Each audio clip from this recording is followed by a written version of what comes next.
en dehors de la centrale. C'est vrai que nous avons une énergie électrique en France qui est largement décarbonée du fait Absolument. de cette production d'électricité d'origine nucléaire.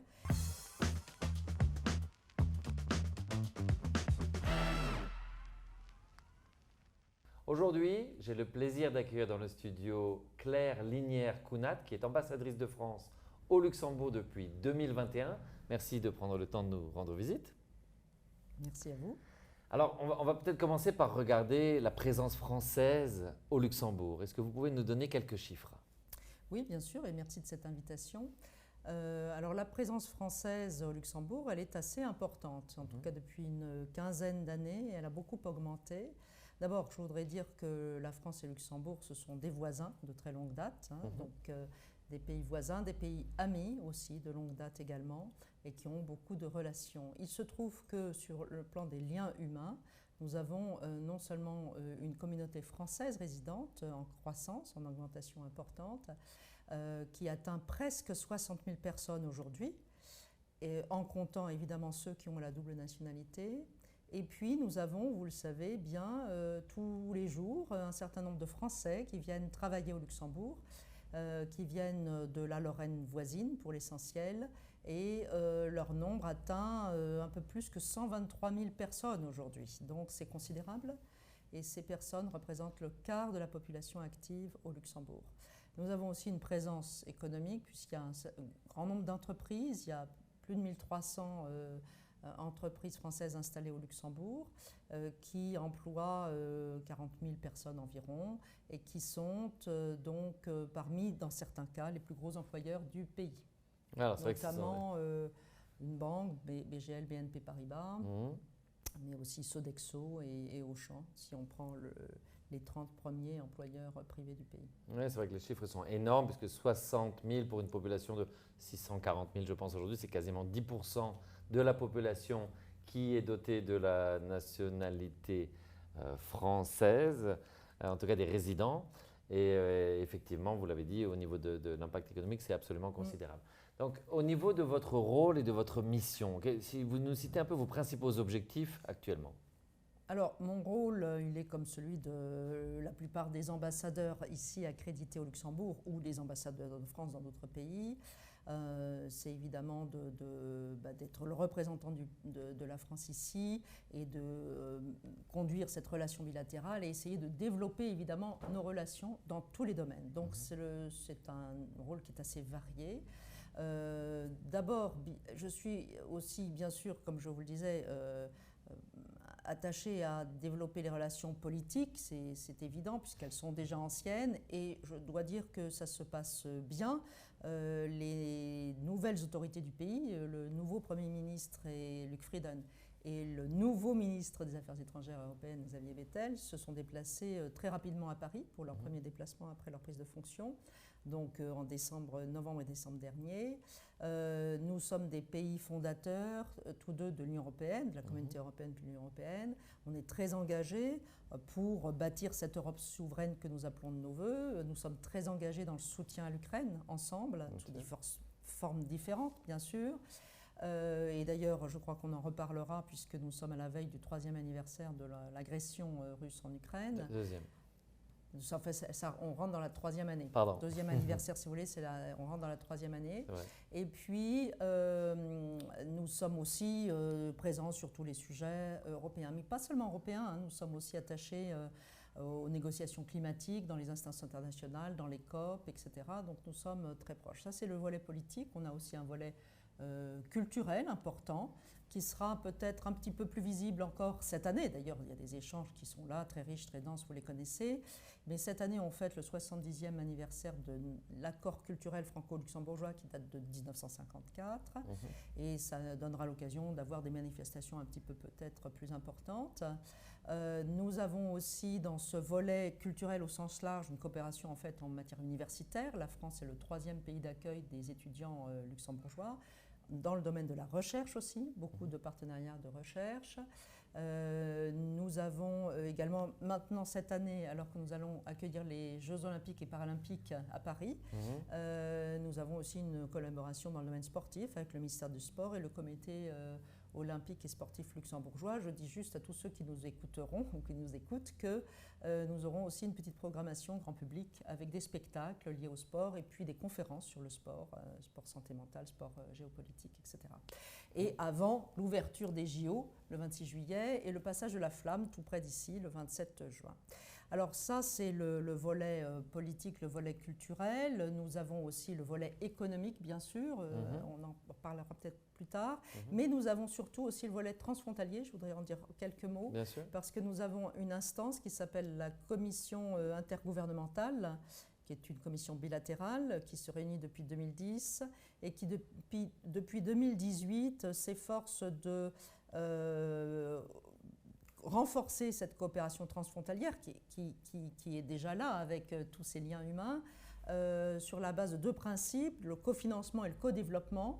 Donc c'est pour ça que nous avons décidé de cofinancer une amélioration de la liaison ferroviaire entre Metz et Luxembourg à parité pour un budget total de 460 millions d'euros. Les travaux sont en cours, bien sûr, donc ce n'est pas toujours facile pour les usagers, mais c'est pour qu'il y ait plus de places assises dans le train aux heures de pointe. Et puis, nous traitons aussi d'autres sujets comme l'éducation, la formation, la santé et bientôt encore l'environnement, l'aménagement du territoire. Donc, il y a des sujets très concrets qui sont abordés au sein de cette commission. Dernier point, l'ambassade, c'est aussi, bon, le volet culturel, c'est l'Institut français du Luxembourg, et le volet consulaire, c'est la section consulaire, qui n'est pas si petite que ça et qui est toujours là pour vous accueillir et qui effectivement accueille de nombreux Français résidents tous les jours. Je viens de refaire mon passeport la semaine dernière, donc j'ai pu vérifier que c'était très efficace. Il n'y avait personne dans la salle d'attente, donc ça c'était magnifique. Peut-être une question sur l'université. On sait que l'université de Luxembourg est très jeune, elle a à peu près 20 ans. Vous avez évoqué les étudiants luxembourgeois qui vont, alors on sait le sud de la France, enfin, on connaît les grandes adresses. Est-ce qu'au niveau de cette nouvelle université, il y a eu des collaborations qui se sont faites aussi? Oui, oui, il y en a. Il y a d'ailleurs des enseignants français dans cette université. Alors, il y a des enseignants permanents, il y a aussi des gens qui viennent faire des cours. Il y a aussi dans le domaine des doctorants, beaucoup de doctorants français. On a aussi tout simplement des étudiants français dans cette université qui sont une part non négligeable. Je n'ai pas le chiffre en tête, mais qui sont un groupe important. Donc bien sûr, nous avons des relations avec cette nouvelle université qui n'est plus si nouvelle que ça, elle a fêté ses 20 ans, mais qui est tout à fait une université qui a trouvé sa place actuellement. Oui, c'est un grand besoin, évidemment. Alors maintenant, venons sur le volet économique. On connaît le contexte géopolitique, c'est difficile, il y a des changements, il y a beaucoup de tensions. Est-ce que vous avez des projets en tête où finalement le Luxembourg et la France pourraient s'allier pour attirer, je donne un exemple, BYD, vous savez, les fabricants de batteries de voitures qui viennent d'Asie et qui viennent de choisir la Hongrie par exemple. Est-ce qu'on a eu des opportunités ou des cas où le Luxembourg et la France ont pu ensemble attirer des industries? Alors d'abord on a ArcelorMittal, je ne sais pas si ça répond tout à fait à votre question, mais c'est une entreprise dont le siège est ici à Luxembourg. Et qui a effectivement toute son histoire, une histoire franco-luxembourgeoise aussi. Et aujourd'hui, il y a des usines encore au Luxembourg et aussi en France. Et c'est, je pense, une entreprise très importante dans le paysage bilatéral, économique. Nous avons aussi beaucoup de banques françaises installées ici. La France est le 3e pays pour le nombre de banques françaises installées au Luxembourg. Et puis, nous avons aussi, je vous avais dit tout à l'heure, un grand nombre d'entreprises, mais nous avons des investissements de part et d'autre qui sont très importants. Le Luxembourg est, si on prend les chiffres globaux, le premier investisseur en France pour les investissements directs à l'étranger. Mais ça, c'est parce qu'il y a un certain nombre d'investissements qui transitent par le Luxembourg, qui viennent d'autres pays. Et si on prend le caractéristique de l'investisseur ultime, c'est quand même le 8e investisseur en France, qui n'est pas négligeable. Et la France est le 7e investisseur ici au Luxembourg. Nous sommes des partenaires importants sur le plan commercial, commerce de biens, commerce de services, plus encore en volume, c'est encore plus important que le commerce des biens. Mais le commerce des biens, la France est le 3e partenaire du Luxembourg pour le volume du commerce des biens. Mais nous pouvons tout à fait imaginer des coopérations, comme vous le dites. Là, vous avez parlé de l'énergie. Je sais que je lis de temps en temps l'idée qu'on pourrait peut-être travailler de manière régionale sur les questions sur l'utilisation de l'hydrogène. Ça, c'est peut-être un projet pour l'avenir.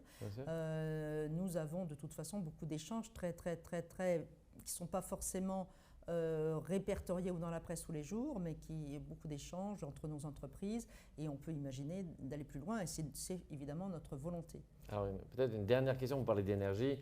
J'ai publié cette semaine un post sur le problème de la dépendance énergétique du Luxembourg. Vous savez qu'elle était connectée historiquement avec l'Allemagne. Depuis quelques années seulement, elle vient de se connecter avec le réseau belge. Et on s'aperçoit qu'il n'y a quasiment aucune connexion avec la France. Le peu qu'il y avait a baissé de 90% les 4 dernières années, alors qu'on a une centrale nucléaire à 28 km d'ici. Qu'est-ce qui s'est passé, juste pour ma culture? Est-ce qu'il n'y a pas une connexion ou qu'est-ce qui se passe? Alors il y a une connexion quand même, je crois, pour justement l'usine d'ArcelorMittal. Donc voilà, il n'y a pas que l'électricité. Là, vous parlez d'électricité. Si on parle d'énergie, il y a d'autres flux dans les produits pétroliers, par exemple. Mais pour l'électricité, bien sûr, ça pourrait se développer. Ça, c'est au gouvernement luxembourgeois de voir s'il le souhaite, bien évidemment. Il manque de l'infrastructure Je ne suis pas sûre que ça manquerait, mais c'est aussi les contrats qui sont passés, qui doivent être passés avec tel ou tel fournisseur. Donc voilà, ça c'est… ça serait un vrai sujet pour le Luxembourg. C'est un vrai sujet, bien sûr, et puis c'est un sujet d'avenir. Moi, ce que je peux juste dire, c'est qu'effectivement, il y a cette centrale nucléaire à côté, et sur laquelle nous avons aussi un dialogue bilatéral très poussé, avec beaucoup de transparence sur le fonctionnement de la centrale, et avec des experts luxembourgeois et français qui se parlent régulièrement. Mais en dehors de la centrale, c'est vrai que nous avons une énergie électrique en France qui est largement décarbonée, du fait de cette production d'électricité d'origine nucléaire, et qui est exportée largement en Europe et qui peut être davantage exportée au Luxembourg. Là, il y a sans doute un sujet, parce que vous savez que le Luxembourg vise de l'énergie verte. Et quand vous vous approvisionnez en Allemagne, ce n'est pas évident toujours. Une idée qui me revient, j'avais fait venir il y a quelques années Dominique Gros, qui était le maire de la ville de Metz, et j'avais fait une petite conférence avec des entrepreneurs. Et un des sujets, c'était cette fameuse autoroute que j'ai prise hier pour aller voir ma famille à Metz. Et c'est vrai que c'était un sujet vraiment de tension, parce que grosso modo, le discours de M. Gros à l'époque, c'était la France paye une autoroute que le Luxembourg utilise. Donc c'était à peu près il y a 10-12 ans. Aujourd'hui, on en est où de cette autoroute? D'abord, est-ce qu'elle va être rénovée? Et est-ce que le Luxembourg et la France peuvent mieux collaborer ensemble sur cette autoroute? Alors, on collabore d'abord très directement sur la liaison ferroviaire. Là, je vous disais qu'il y avait des cofinancements, mais pour des infrastructures, donc ça veut dire qu'on est en train d'allonger les quais pour que les rames soient plus longues et pour qu'on puisse transporter plus de passagers. On ne va pas faire ensemble des autoroutes. Vous savez qu'il va y avoir un projet d'élargissement de l'autoroute A31 et de contournement de Thionville, car actuellement on passe au milieu de la ville de Thionville. Donc ça, ce projet, il démarre seulement. Alors qu'en face, du côté du Luxembourg, les travaux sont en cours pour l'élargissement de l'autoroute A3. Nous avons aussi d'autres projets qui sont le fait de prévoir des voies réservées aux bus sur des routes, pas seulement des autoroutes, mais des routes. Et donc ça, c'est un projet sur lequel on travaille très précisément, très concrètement en ce moment, entre Français et Luxembourgeois, et avec un cofinancement du Luxembourg. Même si certaines routes sont en France. Alors oui, mais ce ne sera pas sur l'ensemble. Enfin, bien sûr, on délimite un périmètre dans lequel ce qu'on appelle le pôle métropolitain frontalier, c'est un périmètre, c'est une série de communes dans laquelle un pourcentage élevé de la population active travaille au Luxembourg. Donc, ce sont des gens qui contribuent à l'économie luxembourgeoise, qui contribuent aussi à l'économie française. Donc, l'idée, c'est d'avoir cette intégration plus poussée de nos territoires et avec effectivement des équipements à la clé qui permettent aux gens tout simplement d'aller à leur travail dans de bonnes conditions et d'avoir cette contribution dans de bonnes conditions. Parfait. Donc si on résume, effectivement, d'énormes relations historiques et qui n'ont pas cessé de grandir ces 20 dernières années entre le Luxembourg et la France, beaucoup de collaborations. Et à vous écouter, j'ai l'impression qu'il y a aussi beaucoup d'opportunités pour de nouvelles collaborations. Donc, espérons qu'en tant qu'ambassadrice, vous allez pouvoir faciliter ces échanges qui augmentent sans cesse. J'espère aussi. Je vous remercie beaucoup. Merci à vous. Bonne journée. Merci.